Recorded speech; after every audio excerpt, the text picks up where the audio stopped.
Om Sahana Vavatu Sahano Bhunaktu Sahaviryam Karavavahai Tejasvinavadhitamastu ma Vidvishavahai. Om Shanti Shanti Shanti. Om Purnamadav Purnamidam Purnat Purnamudachyate Purnasya Purnamadaya Purnameva Vasishyate. Om Shanti Shanti Shanti. Shruti Smriti Purananam Alayam Karunalayam Namami Bhagavatpada Shankaram Lokashankaram Shankaram Shankaracharyam Keshavam Badarayanam Sutra Bhashya Krutau Vande Bhagavantau Punah Punah Ishvaro Gururatmeti Murti Bheda Vibhagine Vyomavadvyapta Dehaya Dakshinamurtaye Namaha.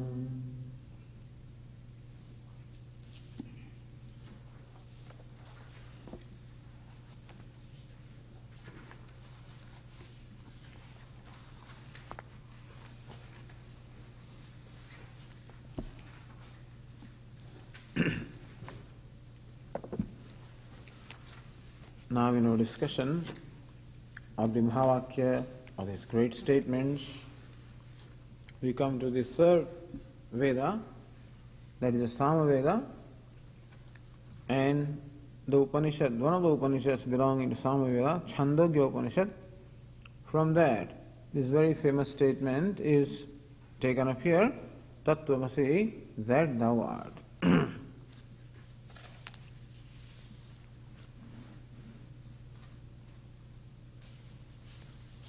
I'm sure most of you know how the teaching of Chandogya Upanishad took place.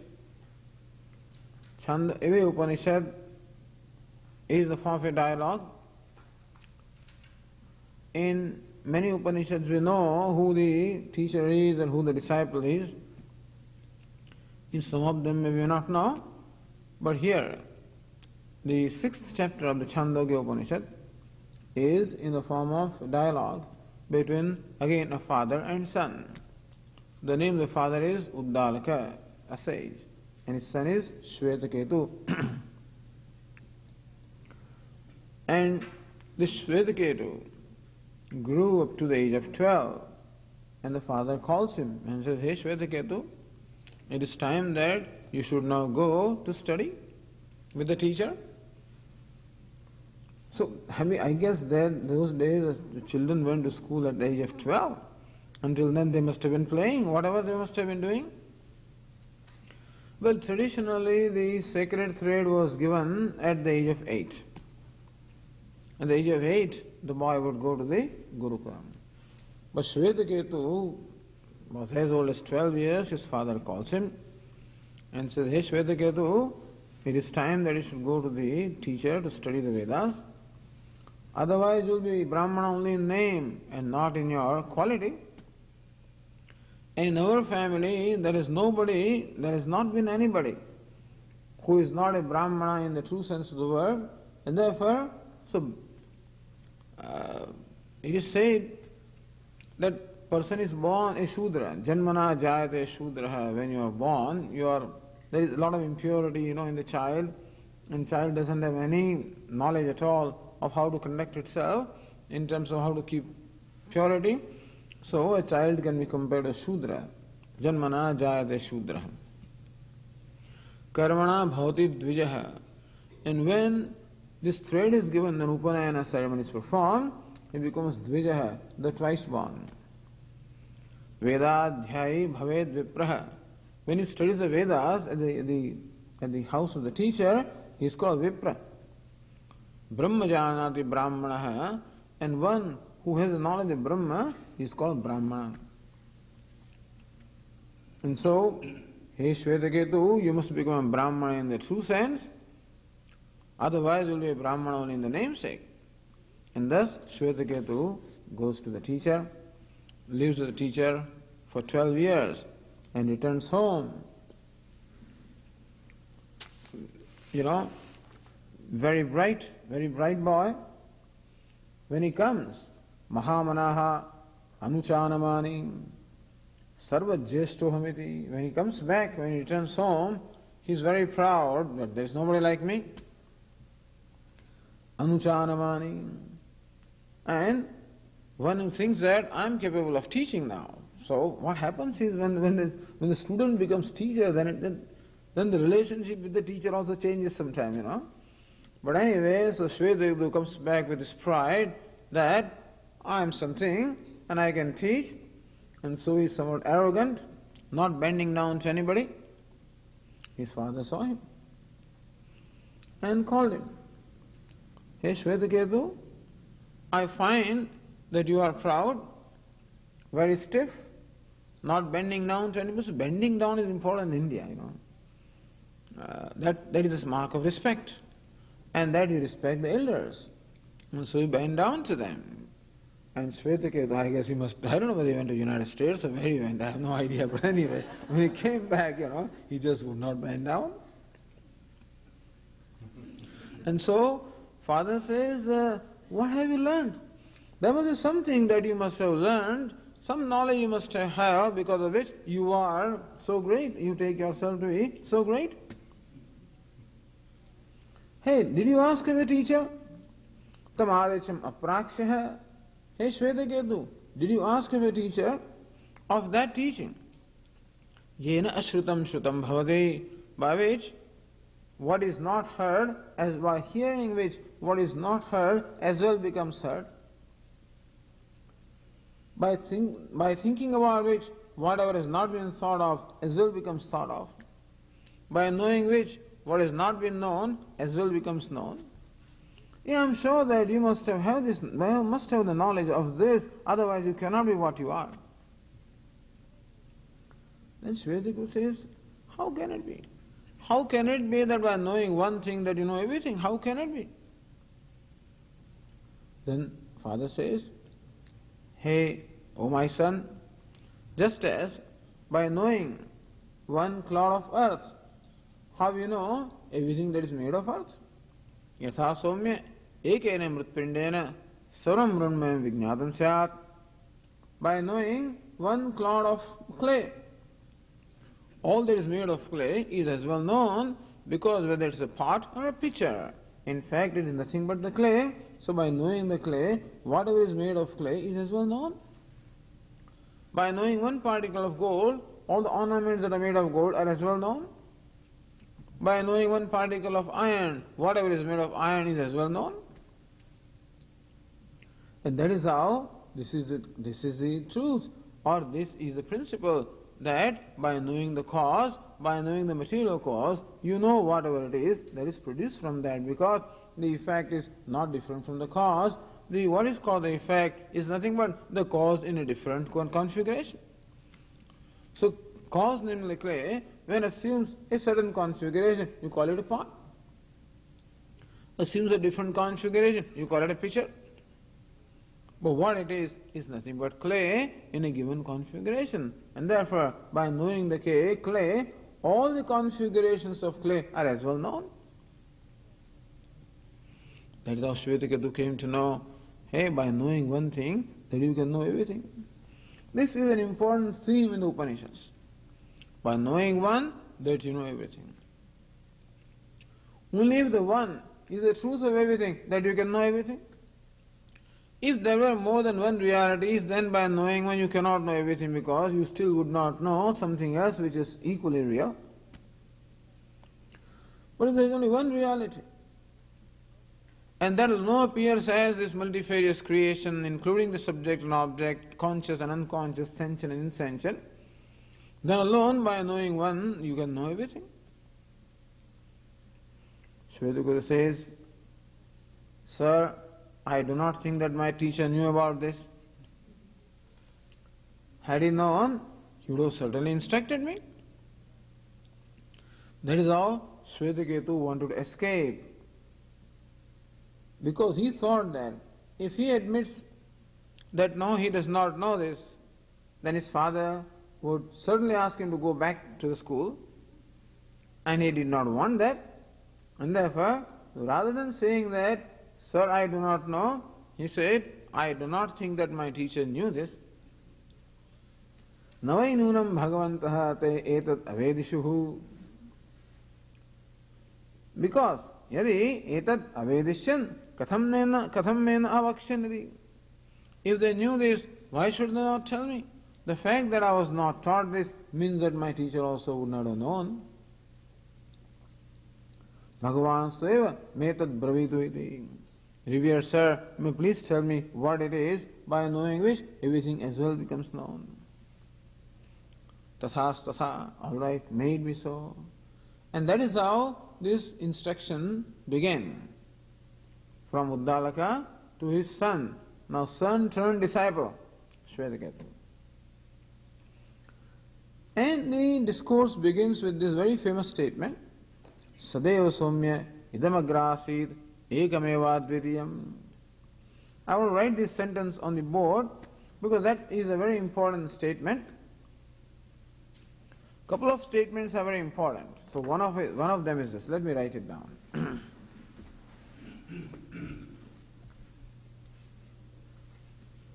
And I'll break up the words.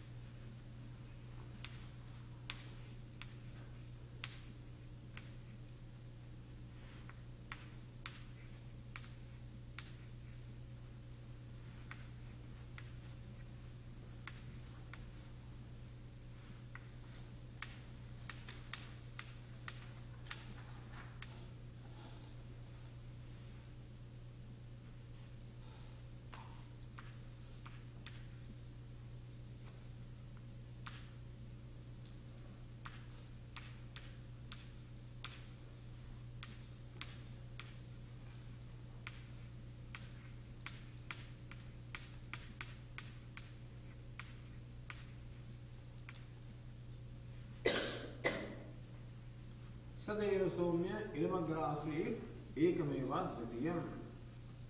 So these words have been separated. Sat eva Somya idam agre asid ekam eva advitiyam.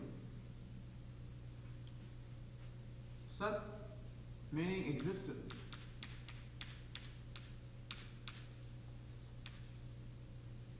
That T, Chakara becomes D, because of Sandhi Roop. It should be Sat eva actually. But that would not be correct if I write it there. But anyway, Sat eva. Eva means indeed. Somya. Oh, good looking one.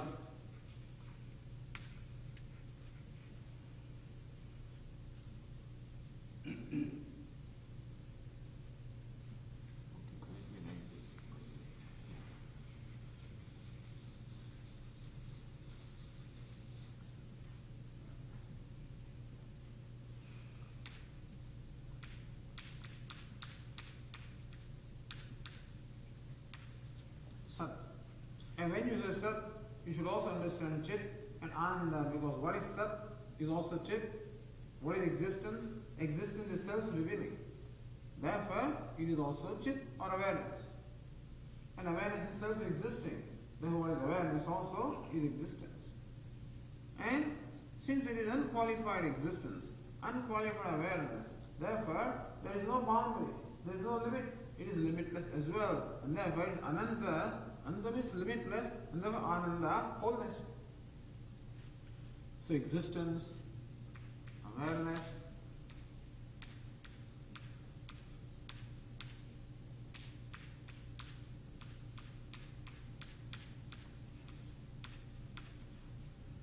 Satchidananda.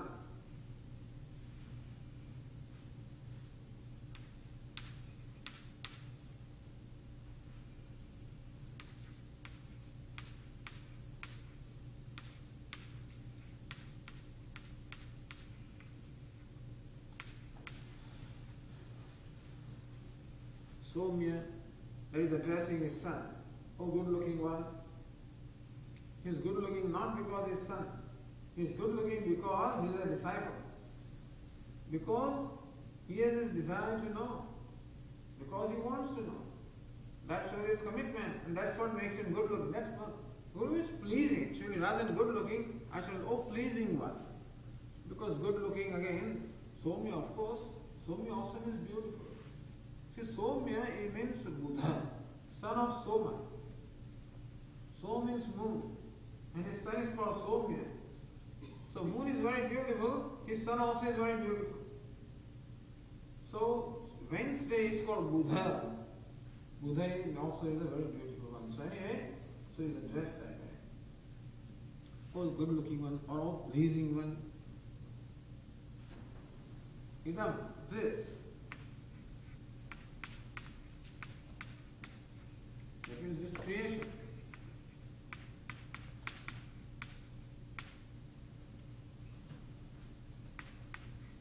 Agree, before.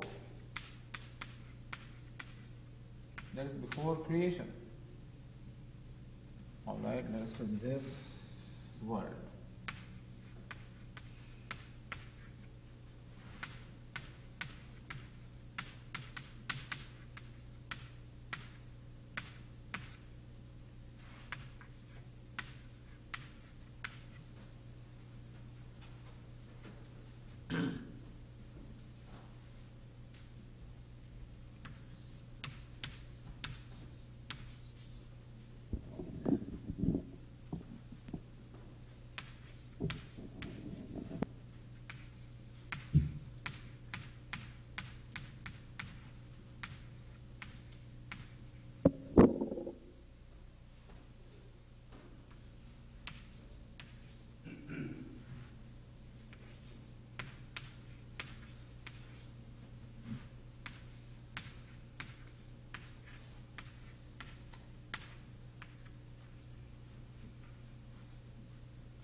Sadeva Somya, idamagra asid, ekameva dvitiyam.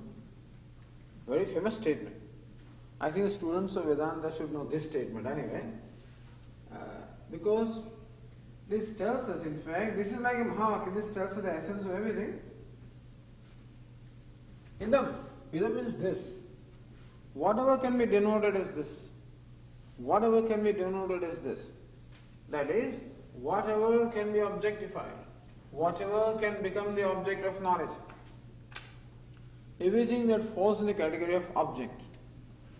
And that would also include my body, and include my sense organs, include my mind, include the intellect, include my personality, because all of that falls in the category of that which can be objectified. So this means the whole universe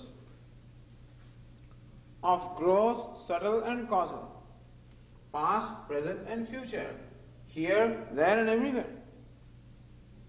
So, this one pronoun, idam or this, includes everything, the whole universe. Anything that is created is all included in the pronoun this. Because whatever is created is manifest. And that is called manifest, which can be objectified. Which can become the object of knowledge. So this one pronoun, this, includes the whole universe. But Swami, we have not even seen the faraway galaxies, but at least they are seeable. The idea is that suppose you go there, the heaven, for example, at the moment, is not seen by me, that is not perceived by me right now, but if I go to heaven, then heaven also will become a perceptible object. At that time I can say, this heaven.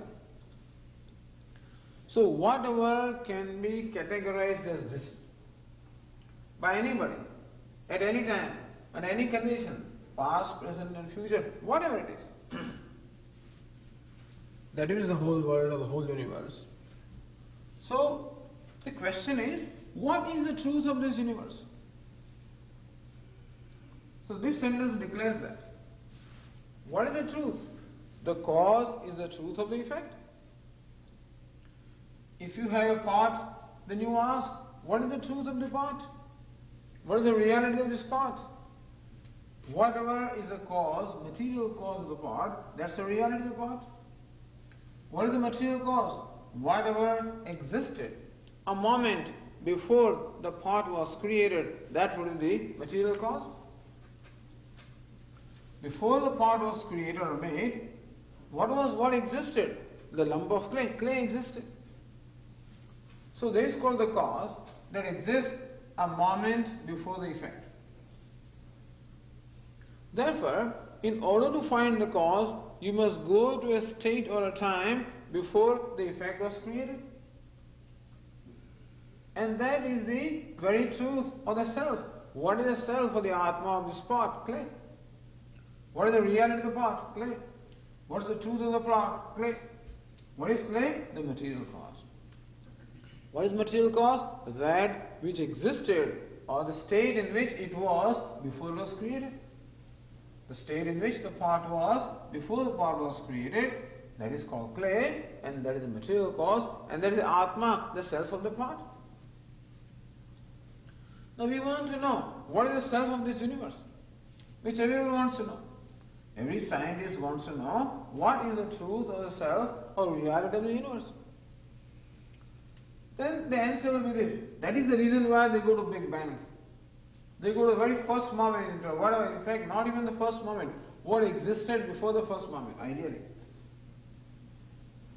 Because a scientist cannot go to a state which existed before the first moment. He can go to the first moment.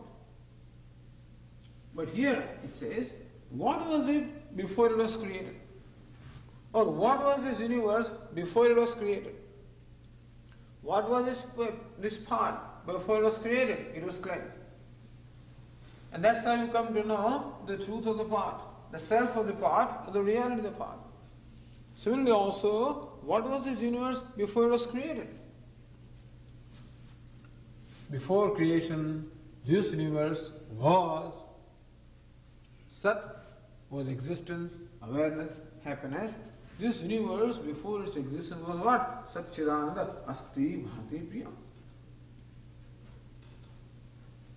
That means that Sat, which means Chit, which also means Ananda, Satchidananda, existence, intelligence, wholeness, harmony, fullness, goodness, fairness, whatever you want to call it. That's all is included here in this word.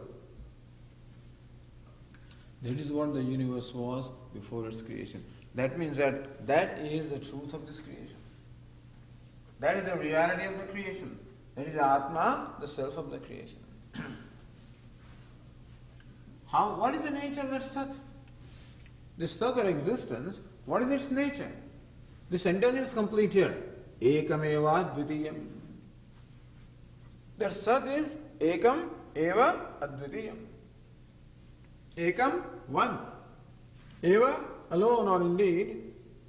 Advitiyam, non-dual. One, non-dual. The Sat or existence or Satchidananda, which is one, non-dual. This is what the universe was before its creation. That means that one, non-dual Satchidananda is the reality or essence of this universe. And what is that? Is God. Who is God? God is the very cause of creation. And thus, Chandogya Upanishad gives us here, introduces us here to the nature of God. Is Satchit Ananda, the very material cause of the universe. Now this is a very unique contribution of Veda, the Vedanta, where God also is taught to be the material cause. See, there are two causes in any creation. Like for creating a pot, we require minimum two causes. One is the material cause, namely clay. Other is what we call the efficient cause or intelligent cause, namely the pot maker. And it is our experience that usually these two causes are different. The material cause is different from the efficient cause. The efficient cause, named the pot maker, takes that material cause, the matter, and forms it intelligently into what we call a pot or a pitcher. So what happens is, this matter does not have the intelligence to form itself into any intelligible form. Therefore, you have to provide the intelligence and provide also the necessary effort in order to create or in order to have a configuration which is an intelligent configuration that you call a pot or a pitcher. Thus we require a source of intelligence and a source of effort, and that is what we call the pot maker. That is called the intelligent cause or the efficient cause. These two causes are required. Therefore, it is taken for granted that when it comes to this universe also, these two causes must be there. There must be a material cause and there must be an intelligent or efficient cause. So who is God? God is generally looked upon as the intelligent or efficient cause, the creator. So the example of the pot maker is the creator and pot is creation. The creator is different from the creation. The creator is an intelligent, conscious being. The creation is inert. And so the creator is different from creation. Therefore, God who created this world must be different from this world. Therefore, he must be someplace in heavens and the world is here. This is the general world view or the God view. However, if that was so, then this proposition of the Upanishad, that by knowing one, that you know everything, cannot be fulfilled. Because even if you know God, you still do not know the creation of the universe which stands apart from God. So this is what we call duality or Dvaitam, wherein the creation and the creator both are different. If you know the creation, still you do not know the creator because it is a separate entity. If you come to know the creator of God, you still do not know the creation. And therefore, by knowing one, everything cannot be known. And that's the reason why the Upanishad opens with this proposition. Yena ashrutam shrutam bhavati, amatam matam, avijñātam vijñātam iti. So, by hearing what, everything is as well heard. By thinking of what, everything is as well thought. By knowing what, everything is as well known. When is that possible? That is possible only when the efficient and the material causes are not different. If there can be a very unique situation where the efficient cause and the material cause, both the causes are one, then by knowing the cause, the effect is as well known because effect never stands apart from the cause. A pot never stands apart from the clay. That's the reason why, having known the clay, you have as well known the pot because the clay is the reality of the pot. However, if the creator is different, then even if you know the clay, as a scientist who discover the material cause of the universe is energy, let us say, even then, having known the energy, still you do not know the one who used that material to create this world. That creator still is unknown. The Upanishad says, no, these two entities are not different from each other. The creator and creation are not different. In this case, the pot maker and the clay are not different. This has not been said anywhere. It's only here. What do you mean, Swami? How can it be? How can it be that... but the point is that the material cause must necessarily be insentient and the efficient cause must be a sentient entity who takes the insentient matter and then forms it. Are you trying to tell us that God is insentient? When the Upanishad declares that God is a material cause, is the Upanishad telling us that God is insentient? What do you think? When Upanishad says that God is a material cause, and what is material? That it is formed in order to become the effect, in order to become the world. If God is a material cause, does it mean that the God is insentient? What do you think? Then what should it be? As though insentient. As though insentient. Alright, good.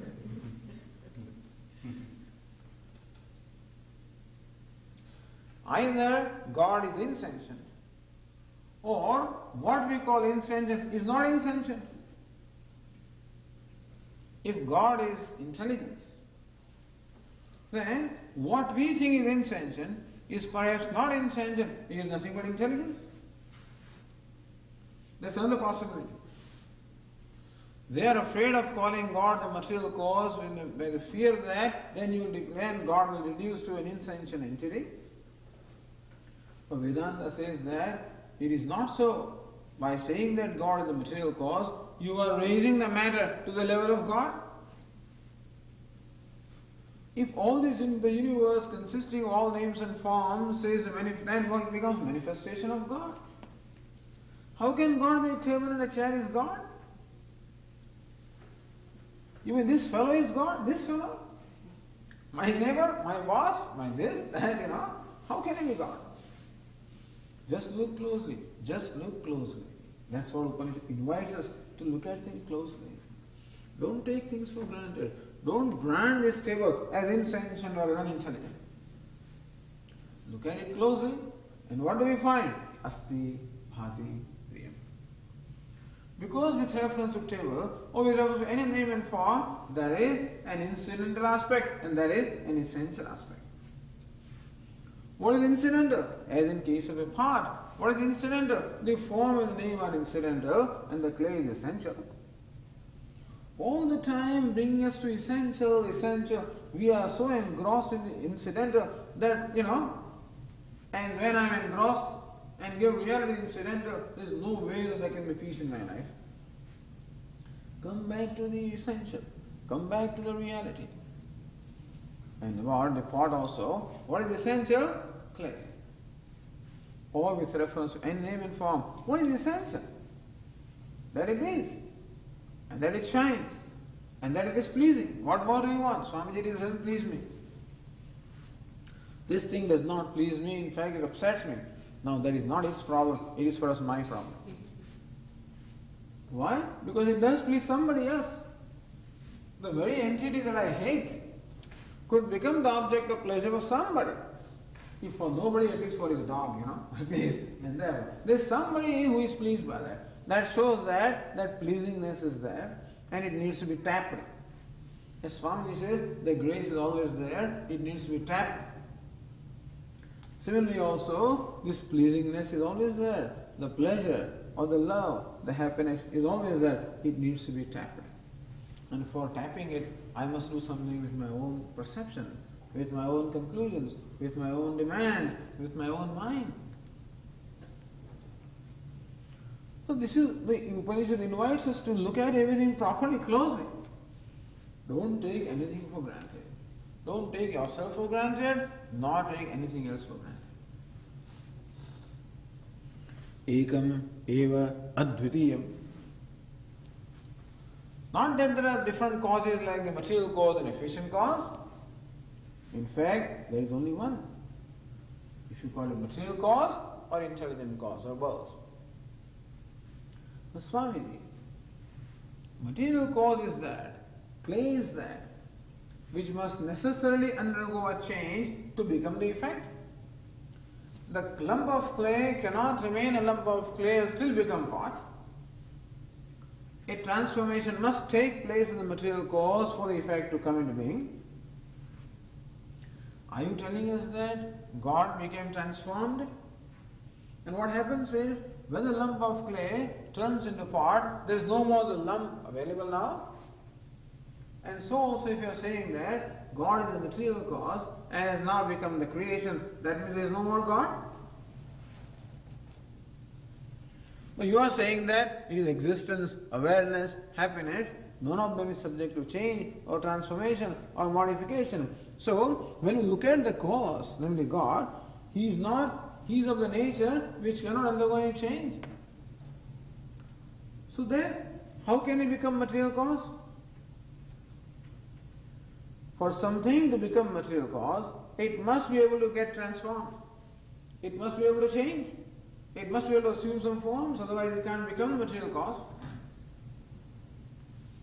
But God is the one who never gives up His nature, who never gives up infinity or infiniteness. So remaining infinite and remaining limitless, remaining changeless, how can God or intelligence or existence or awareness, how can it become the material cause? How can it become the material cause? Maya. Huh? Maya. Very good. How can it become? Yes? How can it become a material cause?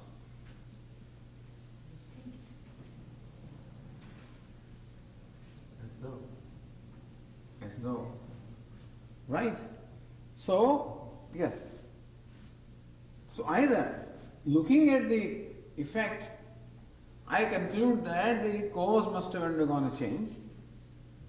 Looking at the world, which is all material names and forms, and all change in the transformation, I would conclude that the cause, namely the material cause, also must be subject to change. But looking at the cause, so either we take the effect as it is and infer the nature of cause, or we look at the cause and then arrive at the nature of effect. That's what Vedanta does. If the cause is Satchit Ananda, which is immutable, imperishable, changeless, cannot get transformed, and still we have a whole world which is constantly changing and transforming, how can we explain? Either change is right or changelessness is right. Two things cannot be right.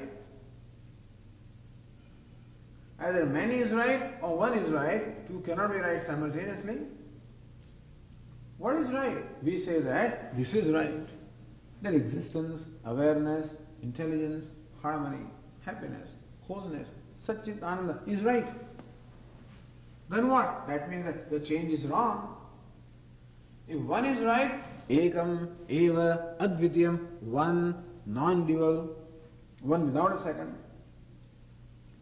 If the cause is one, how can the effect be many? If the cause is changeless, how the effects are all changing?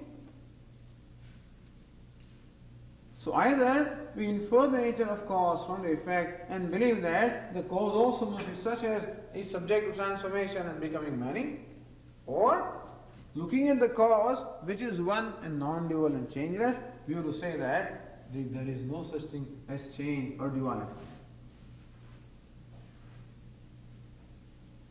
What do you mean, Swami, there is no change? That's all I experience. What do you mean there is no duality? That's what I see.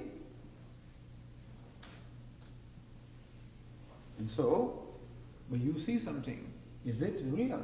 Just because you see does not mean that it has to be there. What do you mean it is not to be there? He says, yes, there is a rope and you see a snake there. Does it mean the snake has to be there? Just because you perceive something doesn't mean that it has to be real. There's a whole dream world.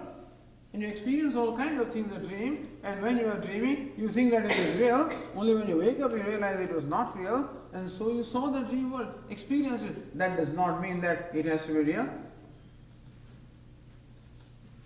And similarly also, I see the whole universe of duality, of change, of transformation. Maybe it is not real. If the cause is this, then this doesn't make sense. What does not make sense is not real. That is all the Vedantas came to this conclusion, all this understanding. Brahma Satyam, this is Satyam, this is real. The cause, Jagat Mithya, the creation is Mithya, unreal, meaning it appears to be changing but not really changing. It appears to be many but not really many. Says Isha also Upanishad, Tadeyati, Tannayati. It shakes as it were, it does not shake. It moves as it were, it does not move. What do you mean? How can one thing be moving and not moving simultaneously?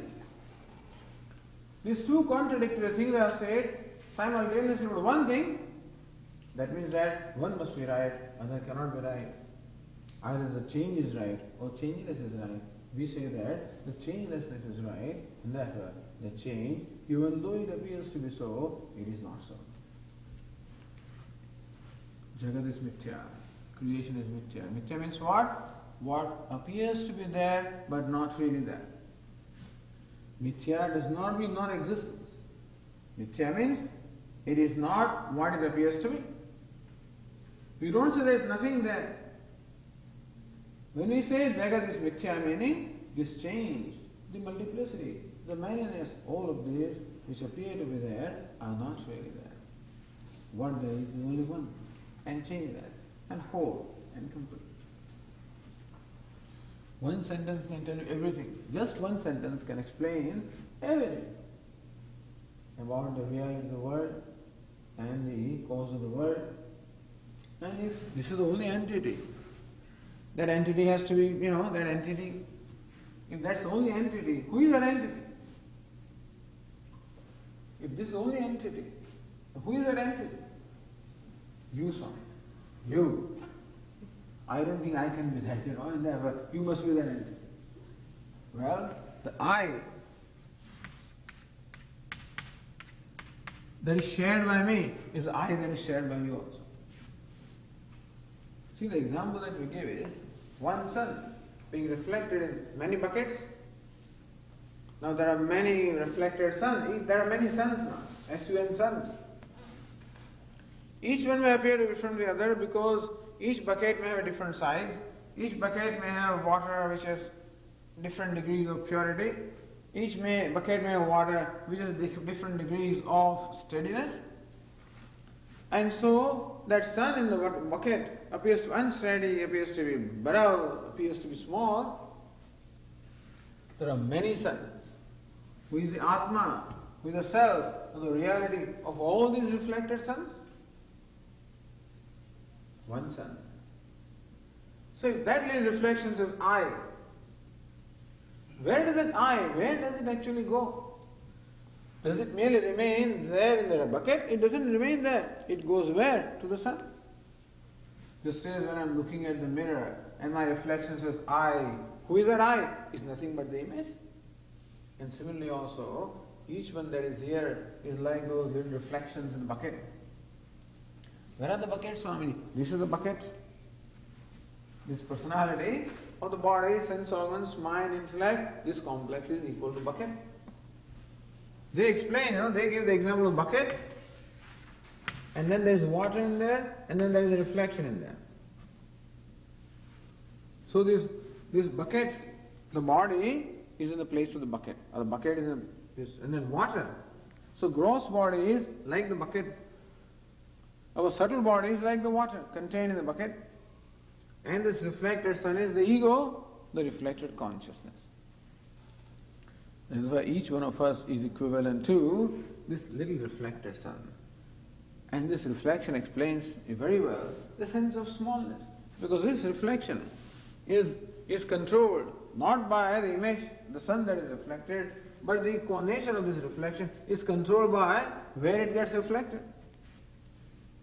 Even though the sun is bright, but the reflection is dull because the water where it gets reflected is dirty. Even though the sun is steady, the reflection can be unsteady because the water where it gets reflected is unsteady. Even the sun may be thousands of miles in diameter, this reflection is little insignificant because that is where it gets reflected. Thus I feel unsteady. Chanchalami manakrbasa, Lord, my mind is unsteady. My mind is, I am restless, I am unsteady. I am dull, I am not bright. I am small, I am insignificant. This is how I feel. But the sense of unsteadiness, restlessness, smallness, dullness, insignificance, isolation, all of these are comparable to those same feelings entertained by this little reflection, because it takes itself to be the reality. So the reality of reflection is the image. And therefore, if this is the reality, ekameva dvitiyam, then who can that be? There has to be nothing but I. What's I? The real I. And thus this also reveals the nature of the self. So one statement here reveals the nature of the universe, explains how the universe is mithya. Because the cause is one without a second, the Sat or non-dual Satchit Ananda, which is immutable, which is changeless, which is limitless. And then it also says that that is myself. But Swami, there are two things. The material cause is insensient, the efficient cause is sentient. So what's the nature of God? If God is both material and efficient cause, is it sentient or insensient? We answer that question. We say that there is no such thing as insensient. Everything is intelligence. Intelligence, just as I say, what is matter is nothing but the vibrations of energy. We can say that everything that is nothing but the vibration. Not a wonderful word, but anyway, whatever it is, nothing but the energy which is, what shall I say, the physicalization of that one energy or one consciousness, one existence or one God. Therefore everything is respectable. Everything is God. Therefore, in India they will worship anything as God. Problem, how can you worship God in form? Because every form is God's form. Yes, if God was merely transcendental, of course then to worship God in form will be blasphemy. But it's not only transcendental, He is immanent also. He alone is. Not only there is one God, but there is only God. God alone is, and that God means divine. God means everything, as I said, every conceivable and everything that is most noble. Whatever it is that I value the most is God. Swami, I value the truth most, that is God. I believe in honesty, that is God. Or I believe in love, or beauty, or whatever it is. So all of that is the ultimate. Sakashta, saparagati. So ultimate in beauty, or ultimate in love, ultimate in harmony, ultimate in fairness, ultimate in order, ultimate in goodness, ultimate in happiness, ultimate in intelligence. All of that, ultimate in success, all of that is God. Sakashta, saparagati, we saw in the 8th chapter. And so, avyakto ksharityuktaha tamahu paramam gatim. Here Arjuna, what is stated here? Is avyakt, unmanifest. Akshara, the immutable, is said in the Upanishad to be paramam gatim, the ultimate goal, or the culmination of everything. So this is how Chandogya Upanishad opens. It should have stayed here only, it doesn't have to go further. But the rest of the discourse in that chapter is nothing but explanation of this sentence.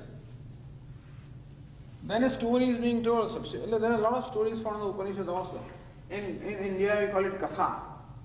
Katha means like the leela, the sports or plays of the Lord. And so Upanishad also tells us many kathas or many stories.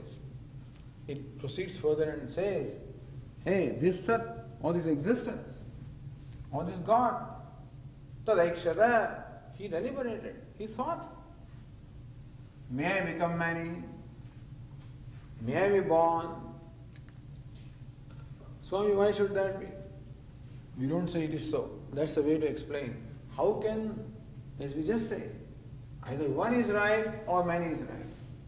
But what happens is, we see the many. And then we take for granted that there are many. Therefore, there becomes a need to explain how the many came. That is not to give reality to many, but the way the process of becoming many is told is such that the many is not real. So whenever Upanishads talk of creation, it is not that they are interested in describing a scientific process of creation.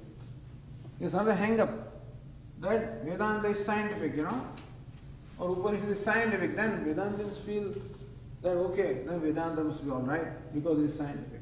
It cannot be scientific. The science and Vedanta were different, they look in different directions.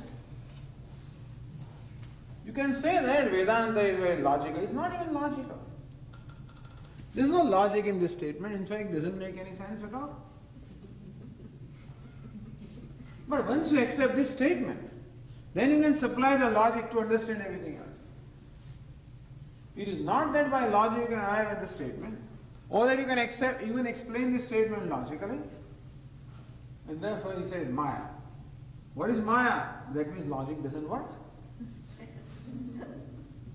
So right here logic does not work. Afterwards it works. Sorry, what's the mathematical relation between rope and snake? What's the mathematical relationship? Mithya. Maya. Because there is no logic. Similarly, between cause and effect, there is no logic. Once you accept the first effect, then everything follows. Then we don't have any problem with evolution and whatever it is,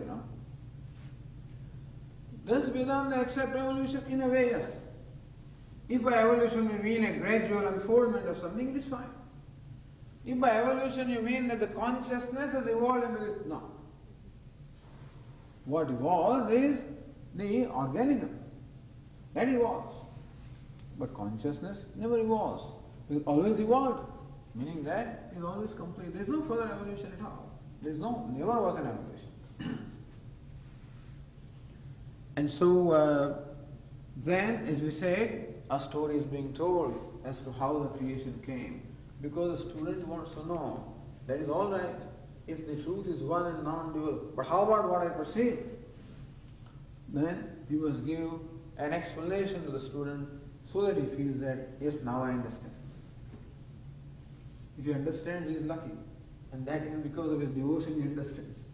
Otherwise, the one becoming many cannot be understood because there is no logic, because there is no becoming. And so, Upanishad says, Tadaikshada Bahusyam Prajaye. That deity, that God deliberated, may I become many, may I be born. And the element fire was created. Meaning that now Satchidananda appeared as the first element. Space and air and fire and water and earth. That's how the story goes. Except that in the story of Chandogya Upanishad, we are not told the story of 5 elements, we are told the story of 3 elements. The fire, water and earth. The other 2 elements are not changeable in the sense that you can't see them, so what you can see, that is how it, because that is what we are concerned about, what we see.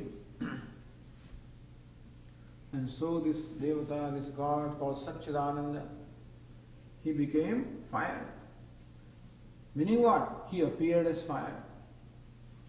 And as fire, again Satchidananda, in the role of fire now, in the form of fire, which is an appearance of fire, deliberated, may I become many, may I be born, and then he got transformed into water, and then further into earth. And that's how the 3 elements are created, fire, water and earth. Fire has the color red, water has the color white, and earth has the color black. And that's how the 3 colors are talked about. The red, white and black.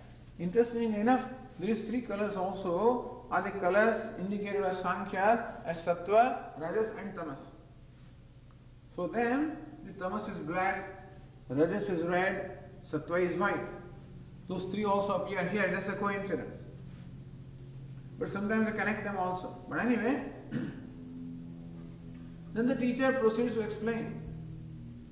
So when these 3 elements are just created, fire, water and earth, then what happened further?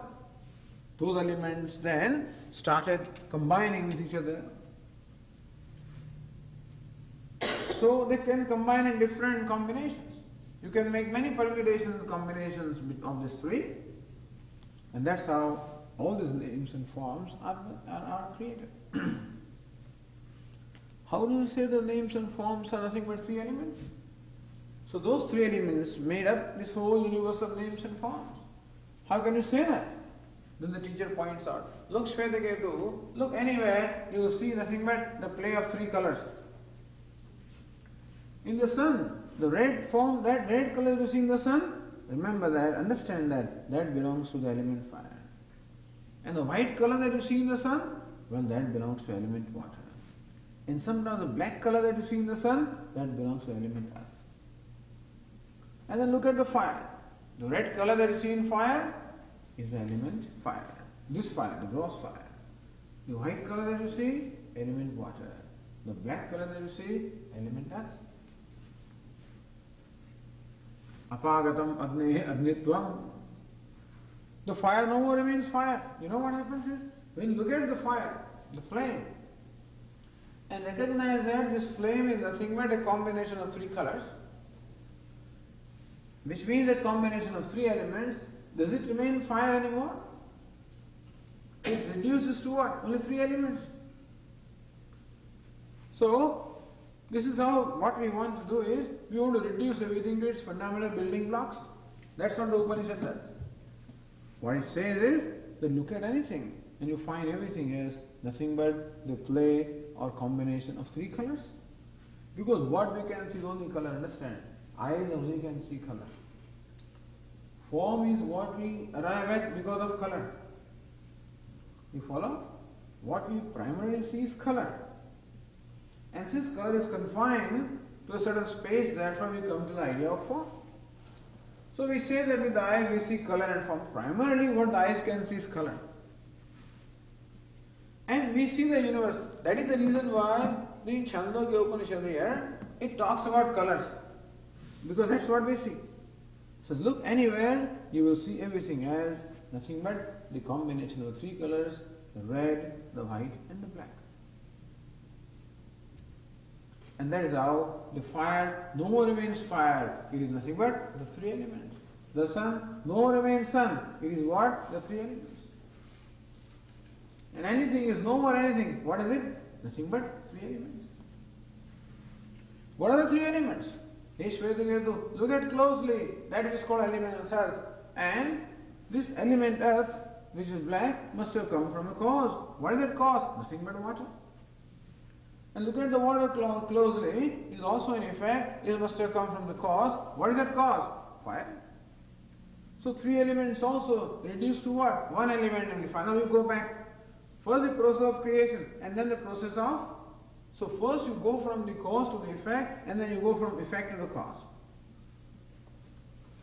The reason why certain process is described as to how the cause transformed into effect is to help us to go back to the cause. You follow? When they say that, first of all Satchidananda appeared as fire, then appeared as water, then appeared as earth. And that it is these 3 elements, or 3 colors, that combine into making the whole universe of names and forms.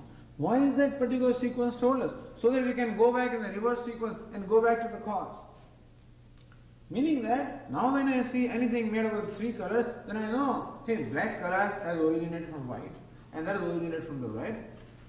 And thus, everything gets reduced to the first element, fire. And what is fire? Nothing but asti, bhati, priyam. And that's how I can see that whatever there is asti, bhati, priyam, sat. So this is how the teacher teaches, that there is only one reality. And what is that? Asti, bhati, priyam, satchit ananda. How many are there? Ekameva dvitiyam. One without a second. There is just one. Why should we say without a second? Just say one. Is it not enough? It's not enough. Because when you say one, it can be one among many. So the one also is with reference to many, that we call it one. And therefore, even the idea of one should not remain in the mind. Therefore it is said, one without a second. When you say that, it is not even one, understand that. You call it one with reference to a second.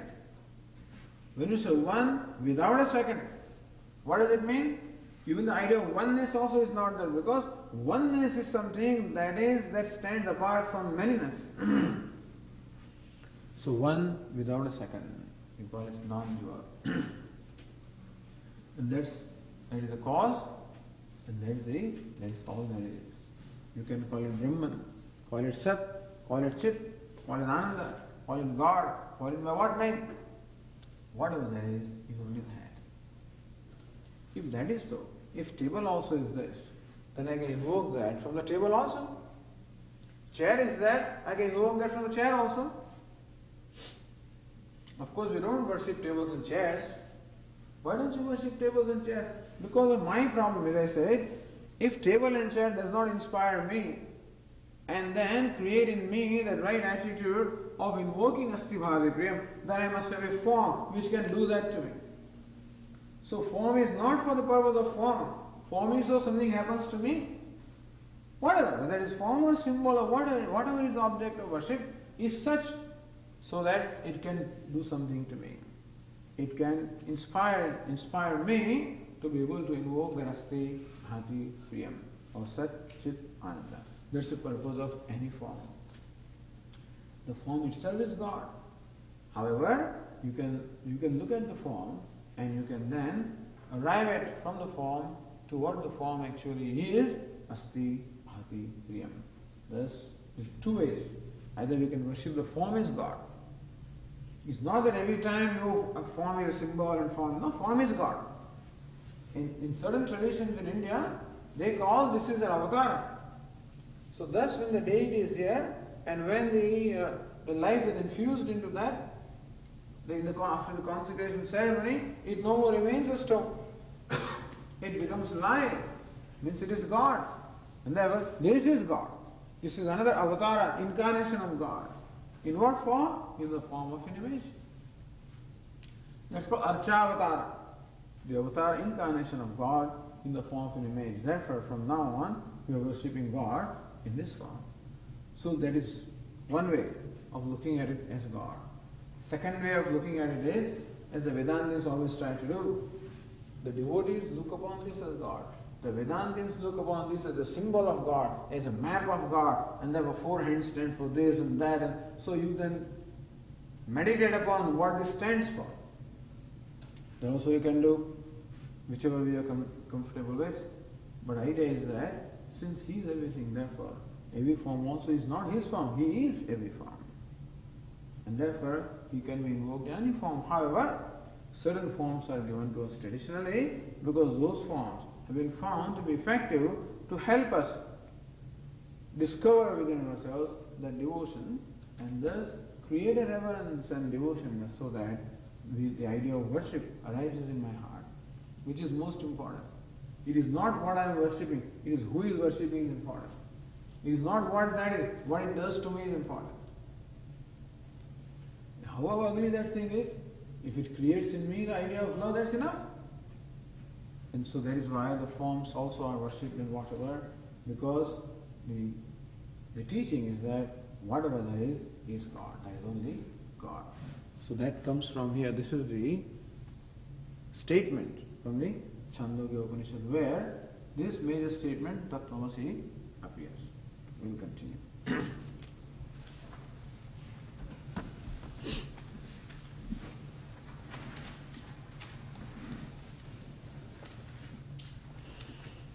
Om Purnamadah Purnamidam Purnat Purnamudachyate Purnasya Purnamadaya Purnameva Vashishyate Om Shanti Shanti Shanti Shankaram Shankaracharyam Keshavam Vadarayanam Sutrabhashya Krutau Vande Bhagavantau Punah Punah Ishvaro Gururatmedi